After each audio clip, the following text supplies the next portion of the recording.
Ada diskusi ekonomi terlebih dahulu Pak dengan Presiden sehingga Bapak dipilih menjadi Menko yang baru?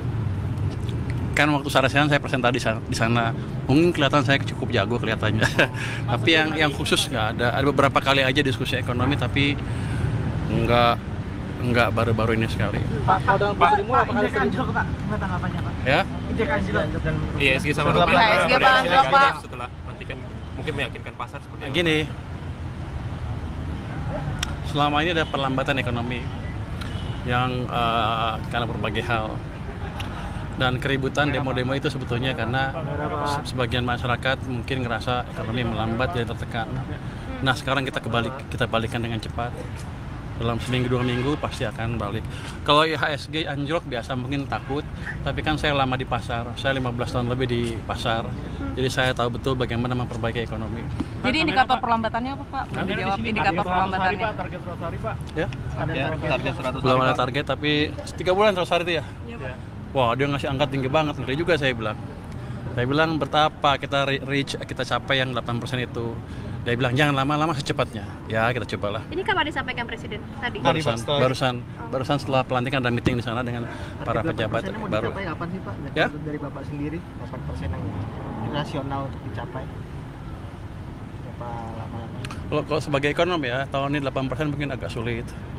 2 tahun, 3 tahun ke depan ada peluangnya dicapai. Gini, yang penting gini, kita balikin arah ekonomi yang melambat menjadi lebih cepat dulu.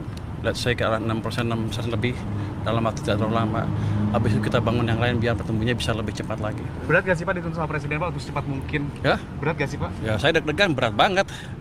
Tapi dia pikir, wah, pokoknya Presiden cukup agresif gitu. Tapi strategi-strateginya sudah disiapkan Pak untuk mencapai itu Pak? Saya sudah 25 tahun jadi ekonom. 10 tahun lebih jadi think tanknya SBY, 5 tahun jadi Komite Ekonomi Nasional, berapa tahun di KSP, terus membantu Pak Jokowi juga dalam mengatasi krisis 2020 COVID. Jadi saya di samping Pak Jokowi persis waktu itu. Jadi kalau Anda tanya pengalaman saya, apakah saya cukup tahu? Amat tahu. Jadi Anda nggak usah khawatir. Jadi optimis Pak untuk kenaikan itu tersebut Pak? Optimis. Jadi masa depan kita akan cerah. Domestic demand kita kuat, asal kita kendalikan dengan baik, kita bisa tumbuh dengan baik. 90% domestic demand, masa kita takut? Apalagi globalnya nggak jelek-jelek amat sekarang. Pak, jadi Hari ini berarti langsung sertijab apa gimana Pak? Hah? Hari ini langsung sertijab, langsung Saya ke nggak Menkyu? tahu, saya langsung dilantik, saya akan ke kantor Menkyu sekarang. Sekarang? Ada Bu Sri Mulyani Pak di kantor Kemenkyu ini Pak. Ya? Ketemu sama Bu Sri Mulyani Pak di Kemenkyu. Saya nggak tahu, yang saya dengar ada beberapa wamen di sana, ada beberapa dirjen nunggu saya di sana. Mungkin mau bikin saya. Pak, jadi Saya nggak tahu. Nanti saya mau cari tahu. Pak, jadi indikator perlambatannya apa aja Pak? Konsumsi kah? Kalau kita, sebenarnya gini, Anda banyak menyaksikan kan apakah angka triwulan kedua pertumbuhannya betul 5,12%, itu betul sekitar segitu.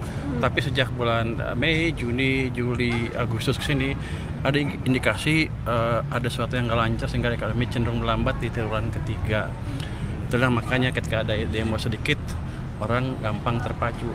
Itu jadi fondasinya sebetulnya ada faktor ekonomi juga. Itu salah satu indikator yang utama. Kalau orang kerjanya banyak, ini banyak duit, ngapain dia mau capek? Kira-kira itu. Tapi ini dalam level yang baru awal. Jadi nggak usah takut. Kita punya senjata cukup banyak, uang cukup banyak, hanya belum dibelanjakan secara optimal. Pak, melihat permasalahan gaji honorer guru seperti itu, apakah ada? Saya belum lihat, saya belum tahu, saya akan cek dulu. Terima kasih. Di LPS saya sudah mengumumkan ini sejak dilantik ini, jadi saya bukan ketua Dewan Komisioner LPS lagi. Nanti di sana ada mungkin semacam pejabat PJS. Di sana kan masih ada Dewan Komisioner di sana. Itu yang ganti saya sementara PLT-nya. Dalam waktu dekat bakal ada rapat KSS nggak Mas? Jatan Menteri Keuangan sebagai ketua komite KSS sekarang? Belum. Kita kan 3 bulan sekali ya. 2 bulan lagi kalau nggak salah ya. Betul Pak. 2 bulan lagi ada rapat KSSK. Tapi kan kita ada rapat deputi setiap 1 bulan sekali. Baru berlangsung 1 minggu yang lalu ya. 3 minggu lagi ada rapat lagi, rapat deputi. Saya nanti akan lihat hasilnya seperti apa. Dan kalau perlu ikut, saya ikut dengerin seperti apa. Yang penting kita akan cari secepat mungkin cara untuk menghidupkan ekonomi lagi. Bukan sekarang mati ya. Agak melambat, kita Presiden ingin lebih cepat lagi pertumbuhannya. Dan untuk merilis APBN kita kan beberapa kali ini ditunda Pak sama Bu Sri Mulyani Pak. Ini apakah setelah 2000 tahun depan? Per bulan Pak. Per bulan Pak. Bulanan Pak. Yang bulanan Pak. Kalau saya nggak tahu, saya akan cek dengan teman-teman di Kementerian Keuangan. Yang jelas memang kalau nanti lambat, ada lambat penyerapan, kita akan bentuk tim khusus yang mempercepat penyerapan anggaran seperti dulu di zamannya SBY ada, di zaman Jokowi awal juga ada.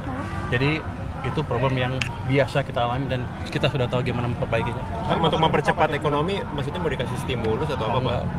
Ya, Ini mau tahu rahasianya? Ya mungkin dari kebijakan apa Pak ya? Untuk tadi kan minta 2-3 bulan sudah ada hasil. Gue udah Menteri Keuangan. Udah boleh ngomong. Jadi gini, kalau saya lihat masih ada pengelolaan uang yang masih belum optimal. Kita akan perbaiki itu. Jadi walaupun anggarannya misalnya keserap, kita akan pastikan dananya tidak mengganggu sistem perbankan kita.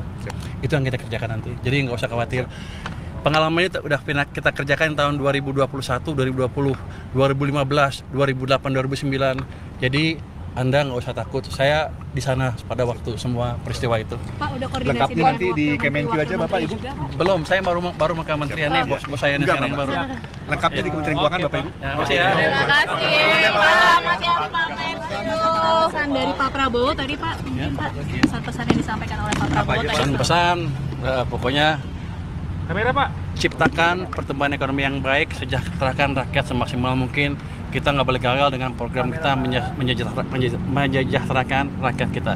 Nah itu yang akan saya kerjakan. 8% targetnya bagaimana Pak? Nah kalau Anda berdoa bisa lah. Tapi itu bukan suatu yang mustahil dan itu mesti yang dikejar. Kenapa?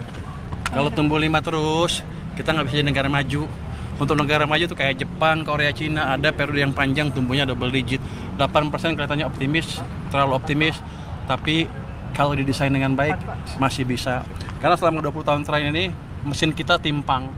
Zaman Pak SBY, di depan Pak. zaman Pak SBY yang jalan mesin private sector lah kira-kira. Dengan kredit tumbuh cepat, tapi pemerintahnya belum optimal. Zaman Pak Jokowi, pemerintahnya bangun infrastruktur di mana-mana, private sektornya agak mati, kreditnya hanya tumbuh 7% rata-rata. Nah ke depan kita akan hidupkan dua-duanya. Jadi dengan itu 6-7